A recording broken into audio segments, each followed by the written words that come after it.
Hello and welcome to another episode of What's Inside.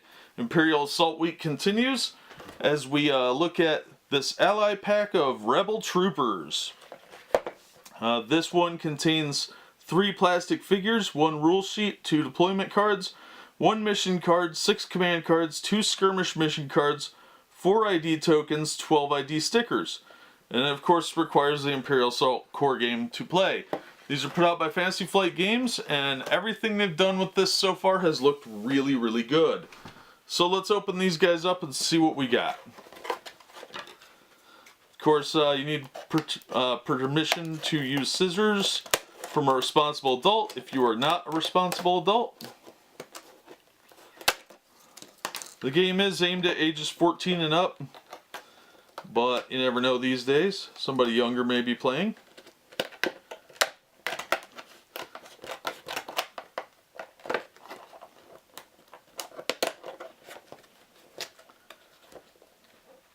You gotta be careful not to cut your cards, and this packaging is pretty difficult to cut sometimes, especially when you're using scissors that are very worn out and tired from all the things you open.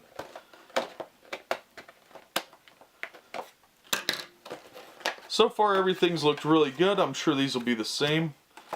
So let's take everything out and get a good look. As usual, we'll start with the miniatures.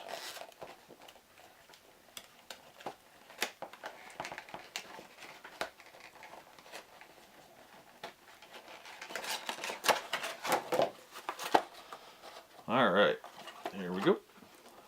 Alright, we got 3 Rebel Troopers.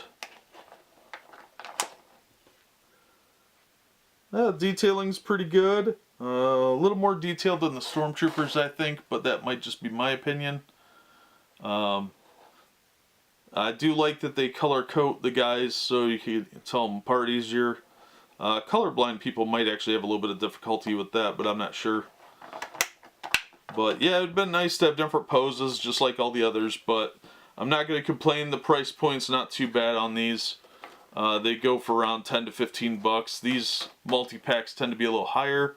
Sometimes I've seen them as much as 20, but it's fairly rare at this point because they're still in print.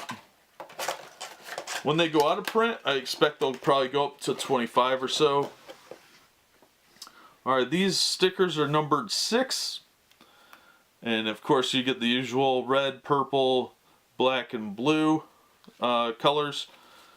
And you get the tokens, which are nice and sturdy and thick. And these are on sheet SWI-08. And they're the same on both sides.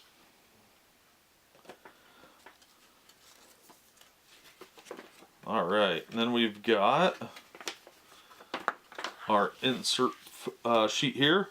And it's got the figures and everything that comes inside, along with the skirmish map. And this uses all tiles from the core box.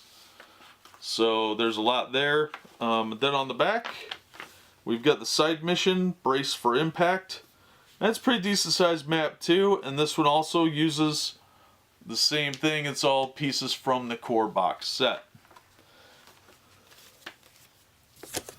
Let's look at our cards.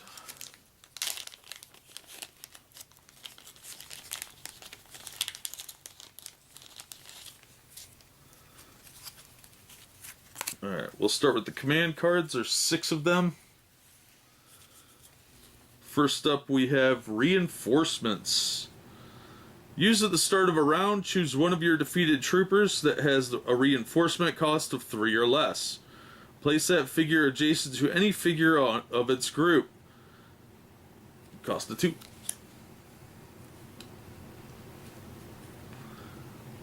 Reinforcements again.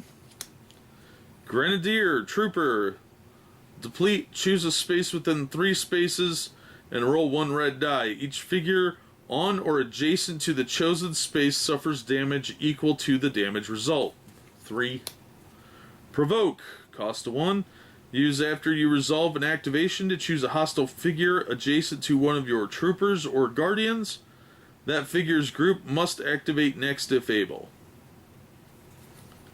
Strengthen numbers. 1. Use after you resolve a group's activation. You may immediately activate another group. The combined deployment cost of these groups cannot exceed 12. Focus. Any figure. 1. Deplete. You become focused. Alright, let's check the side mission card here first. Brace for Impact. Brace for Impact. Rebel Trooper Pack. Reward. Rebel Trooper Ally. Then we'll look at the skirmish cards. Card A.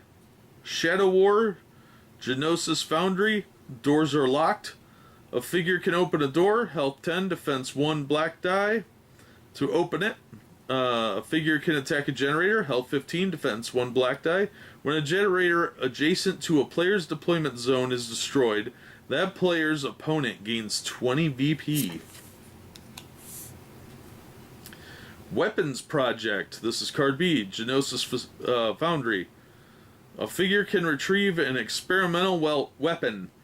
While attacking, a figure carrying an experimental weapon applies +2 damage to its attack results. A figure can carry only one experimental weapon. End of each round. Each player gains 2 VPs for each of his figures carrying an experimental weapon.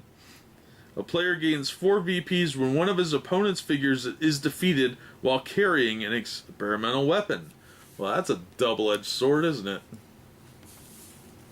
So we'll do the Rebel cards next.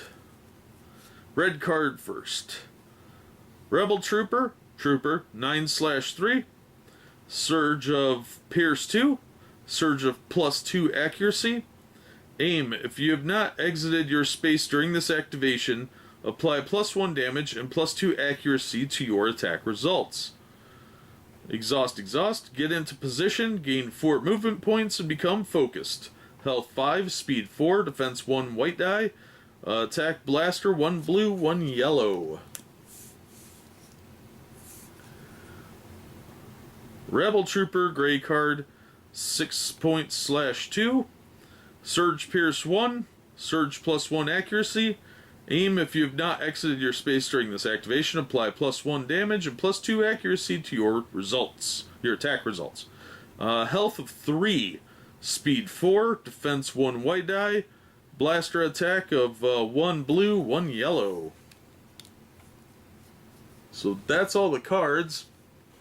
And we've seen what's inside. So that's going to do it for this episode.